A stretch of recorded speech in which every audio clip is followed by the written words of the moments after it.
కొత్తిమీర పుదీనా వేసుకున్నాం లాస్ట్లో ఫైనల్. హాయ్ ఫ్రెండ్స్, ఈరోజు చికెన్ కర్రీ చేస్తున్నాను, చూద్దాం రండి. ఆయిల్ వీటెక్కిందండి. 3 చెంచాలు ఆయిల్ వేసుకున్నాను. చికెను ఇట్లా కలిపేసి పెట్టేసుకున్నాను. ఉప్పు కారం పసుపు వేసి కలుపుకున్నానండి. ఇప్పుడు ఆయిల్ వేడైంది కదా, మనం ఇప్పుడు దీంట్లో వేసేసుకుందాం.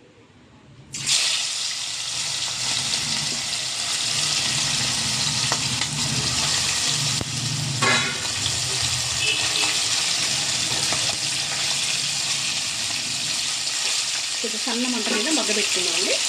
సిమ్లో పెట్టుకుంటాను. ఒకసారి కలుపుకున్నామండి. సన్న మంట మీద అయితే బాగా ఫ్రై అవుతుందండి.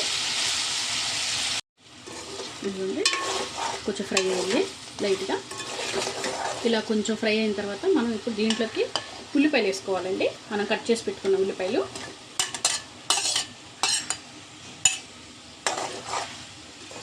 ఒకసారి కలుపుకోవాలి. అవే మగ్గుతాయి. ఇవ్వండి, ఉల్లిపాయలు చూసారా మగ్గిపోయినాయి. మగ్గిపోయినాయండి ఉల్లిపాయలు కూడా. ఇప్పుడు మనం కొంచెం దీంట్లో అల్లం వెల్లిగడ్డ పేస్ట్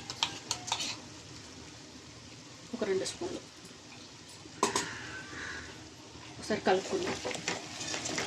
అల్లం వెల్లిగడ్డ పేస్ట్ ముక్కకు బాగా పట్టుద్ది చికెన్కి.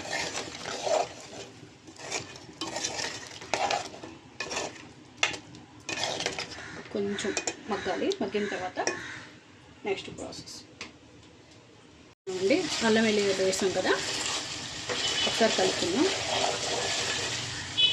పచ్చివాసన కూడా పోయిందండి, మంచి వాసన వస్తుంది ఇప్పుడు.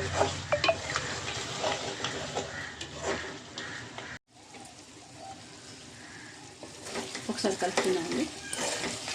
ముందుగానే మనం ఏం చేసామంటే చికెన్ని ఉప్పు పసుపు కారం వేసేసి కలుపుకున్నాం మనం. ఇప్పుడు ఏం చేయాలంటే కొంచెం పసుపు వేసుకోవాలండి, కొద్దిగా. ఇందాక ఆల్రెడీ వేసుకున్నాం కదా కొంచెం.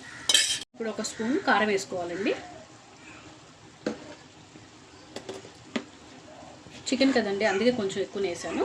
1 స్పూన్ వేసాను. ఆల్రెడీ మనం ఇందాక వేసుకున్నాం. ఉప్పు కూడా చూసుకొని వేసుకోవాలి కొంచెం. దీంట్లోనే ఇది ఇప్పుడు కొబ్బరి, జీడిపప్పు, ధనియాలు, చెక్క, లవంగ, యాలక్కాయ వేసేసి మిక్సీ పట్టేసానండి. ఇది వేసేస్తున్నాను. ఇప్పుడు ఆ పేస్ట్ వేసిన తర్వాత అడుగంటకుండా కొంచెం కలుపుకోవాలండి. నూనెలో కొంచెం ఫ్రై అవ్వాలి ఆ మసాలా కూడా.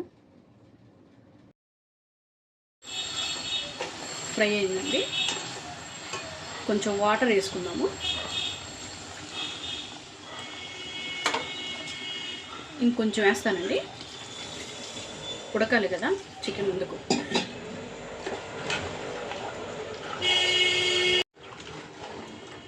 ఒక 10 నిమిషాలు ఉడకాలండి ఇది. వాటర్ అంతా ఉడికిపోయింది, వాటర్ మొత్తం పోయింది, ఆయిల్ పైకి వచ్చింది. అలా ఆయిల్ పైకి వచ్చినప్పుడు మనకి ఉడికినట్టుగా. కొంచెం కొత్తిమీర పుదీనా వేసుకుంటున్నానండి లాస్ట్లో. ఒకసారి కలుపుకుందాం. కొత్తిమీర పుదీనా వేసుకున్నాం లాస్ట్లో ఫైనల్. అయిపోయింది curry, chicken curry, white rice. Subscribe చేసుకోండి ఫ్రెండ్స్.